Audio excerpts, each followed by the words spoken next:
Okay, so this is video for warm-up exercises and practice tips. And I'm not running through my amp, I'm running through my Tascam CD player and just run the line out to my amp as a speaker. So, we're going to begin with warm-up exercises, which make sure you have your bridge pickup selected for this so you can hear everything. Dimebag Darrell warm-up exercise. Do something like between a 1 and 2 fret spacing with your first and second finger, which is double hammer, and bring it back down and just pull up, and just keep doing it. Then do it with your first and third finger between a 1 and 3 space.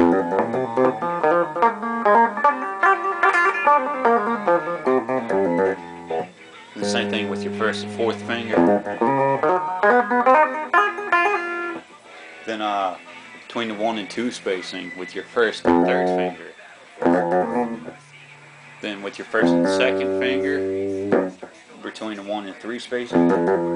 Then your pinky between 1 and 2, 1 and 3, and 1 and 5 if you want.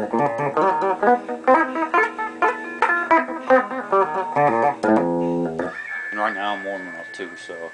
And then do it with your second and third finger.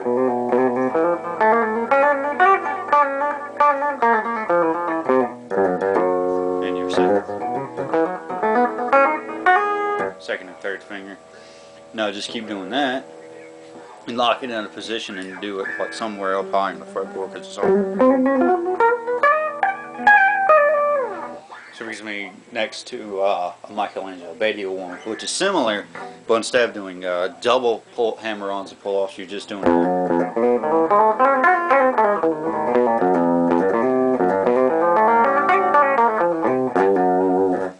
and just keep doing the pattern, do the same thing.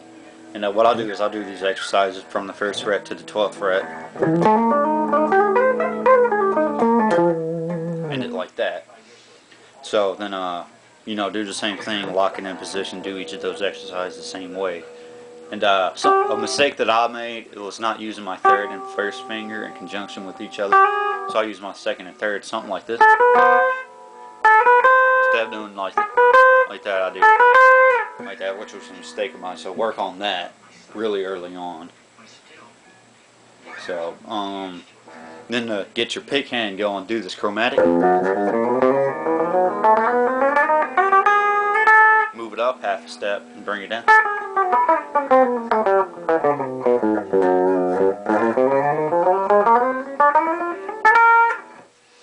So then another variation of that.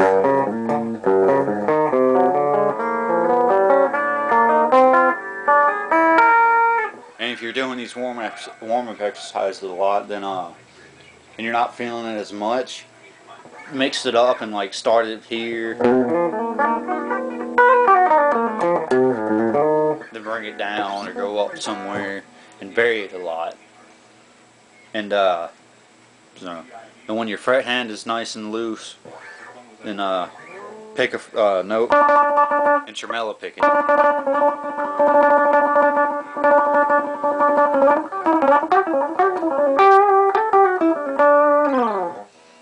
And start off slow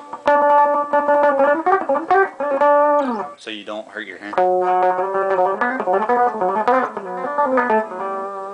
So you don't really screw up your hand. Then when you're comfortable with this, do it faster, so instead of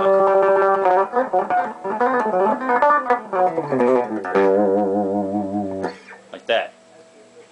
So and just keep practicing going through scales like that to really make it.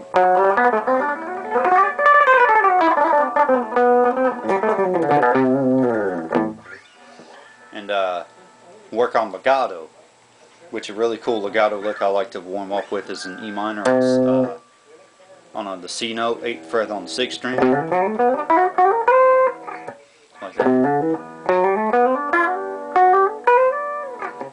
So, and just move it around the fretboard and change keys.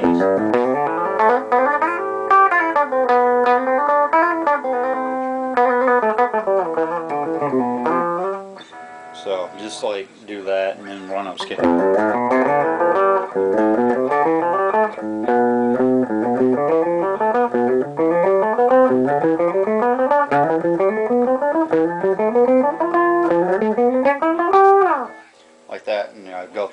position.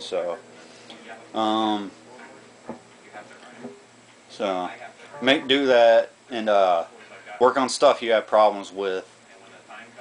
So that's a given. So practice tips: get a metronome.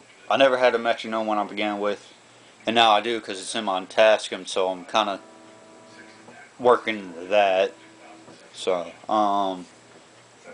find strings that you like. Personally, I use elixirs. I like the tone, like the feel. Learn about woods. Learn about pickups, because woods are really important for all guitars, especially acoustics. Use whatever pickups your favorite players use. Use what kind of pedals your favorite players use. Use what kind of strings your favorite players use, etc. I like Jackson's because Randy Rhoads had, him and Grover Jackson started the company, so that's why I wanted to get a Jackson. But I couldn't get a Randy Rhoads because I couldn't sit comfortably with it, so I got a Kelly. The transparent blue finish and the look just really caught my eye. So get a really good amp. I got a crate amp. It's good. Get a cheap amp to begin with, because I can guarantee you're not going to be able to afford an expensive amp. And if your parents buy an expensive amp and you end up not liking it like a month later, then there's your investment gone. But go to a music store and find an amp that you like, and and find the amount. And if you're going to be playing with distortion, warm up on clean first. That's a given. That way you can hear everything. And if you're coming up with something, practice it on clean so you can hear your mistakes and work on those. And then transfer it to distortion if you want to do that.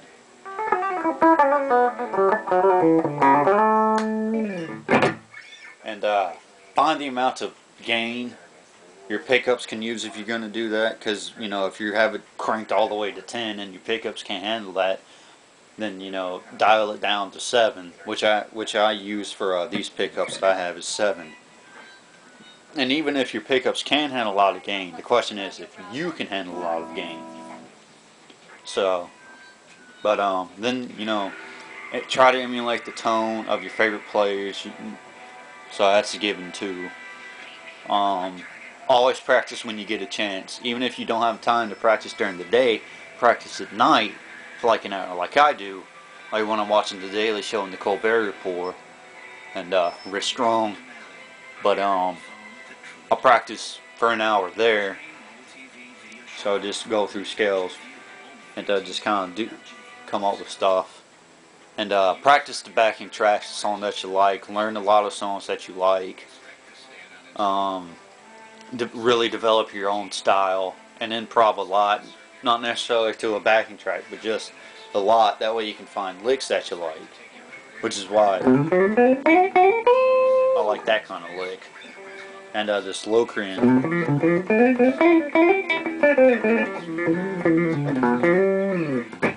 Like that, so just do stuff like that. You got any questions about anything else, just ask me. And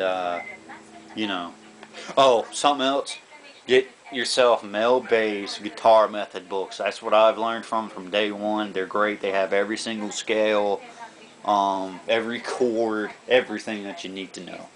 So oh, and find some real good picks early. I use Dunlop wedge picks and Dunlop Jazz 3 picks, so get them. So anyway.